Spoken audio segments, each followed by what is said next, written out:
இவர் ஏதோ ரெஸ்டாரண்ட்டுக்கு தானே கூட்டிகிட்டு வரேன்னு சொன்னார். இந்த இடத்த பார்த்தா ரொம்ப பாஷாக இருக்கு. இங்கே சாப்பாடு விலையெல்லாம் ரொம்ப ஜாஸ்தியாக இருக்கும் போல இருக்கு. இந்த கடையில் முதல்ல இட்லி தோசைலாம் கிடைக்குமா? இந்த ரெஸ்டாரண்ட்டில் தோசை கூட 500 ரூபான்னு விற்பானே. இவர் ஏன் நம்மளை இந்த ரெஸ்டாரண்ட்டுக்கு கூப்பிட்டு வந்திருக்காரு?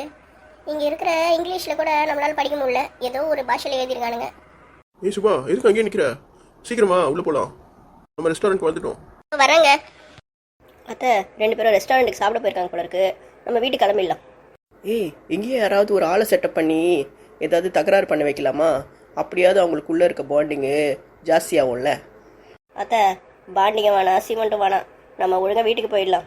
வேணாம், இது பெரிய ரெஸ்டாரண்ட், இதுக்குள்ளே சிசிடிவி கேமராலாம் வச்சுருப்பாங்க. இப்போ நம்ம யாரையாவது செட் பண்ணி உள்ள சொன்னால் அவங்க மாட்டிப்பாங்க, அவங்க நம்மளே சேர்த்து மாட்டி விட்ருவாங்க. விடுங்க, 2 பேரும் நிம்மதியாக சாப்பிட்டோம். அதிலடி ஒரு பிரச்சனை பண்ணி விட்டு அவங்க 2 பேரும் ஒன்று சேர்ந்துருவாங்கல்ல, அதுக்கு தான் ஐடியா போட்டேன். அவங்க இப்பயே ஒன்று சேர்ந்த மாதிரி தான் இருக்கிறாங்க. இதுக்கு மேலேயும் நம்ம ஏதாவது நடுவில் புது குட்டக்கழிக்கு வேலைலாம் பண்ண வேணாம், விட்டுருங்க. சரி, ரெஸ்டாரண்ட்டை பார்த்தோன்னே எனக்கு பசிக்குது. உங்கள் அம்மா சமைக்கிற சமையல் துண்ணு நாக்கே செத்து போச்சு. பேசாம இந்த ஹோட்டலில் ஏதாவது வாங்கி சாப்பிட்லாமா?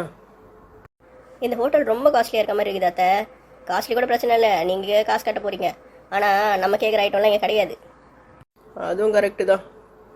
இவ்வளோ பெரிய ரெஸ்டாரண்ட்டில் காஞ்சி போன ரொட்டி தான் வச்சுருப்பான், அதுக்கும் ஓவர் வெலை போட்டு வச்சுருப்பான். பேசாமல் நம்ம கடைக்கே போவோம். இன்றைக்கி நைட்டுக்கு டின்னர் வேணான்னு உங்கள் அம்மா கிட்டே ஃபோன் பண்ணி சொல்லிவிடு. சரி, நம்ம பார்சல் வாங்கிக்கலாமா? பார்சல் வாங்கலாம், ஆனால் இது பக்கத்தில் எதுனா நல்ல ரெஸ்டாரண்ட் இருக்கான்னு பாரு. நீங்கள் ஏன் கவலைப்படுறீங்க? பக்கத்தில் ஒரு முனியாண்டி விலாஸ் இருக்குது, நான் கூட்டின்னு போகிறேன். அங்கே போய் கொத்து பரோட்டாவும் கோழி குருமாவும் சாப்பிட்லாமா? வாத்து முட்டைலாம் கிடைக்குதுன்னு சொன்னாங்களேடி. வாத்து முட்டை, மட்டன் பாயா, கறி தோசை, முட்டை தோசை, முட்டை பரோட்டா, சிக்கன் பரோட்டா எல்லாம் கிடைக்கும். அது மட்டும் இல்லை, போட்டி, ஈரல், காடை, நண்டு, கவுதாரி எல்லாமே வச்சுருப்பாங்க. நம்ம அந்த ரெஸ்டாரண்ட்டுக்கு போய் நம்ம மூக்கு பிடிக்க சாப்பிட்லாம். இல்லை சாப்பிட பிடிக்கலன்னா வீட்டுக்கு பார்சல் வாங்கிட்டு போய் அங்கே நல்லா முக்கலாம். உண்மையாக பேசினே இருக்கிறோம், வா கிளம்பலாம். நீ சொல்லும் போதே எனக்கு பசி எடுக்க ஆரம்பிச்சிச்சு.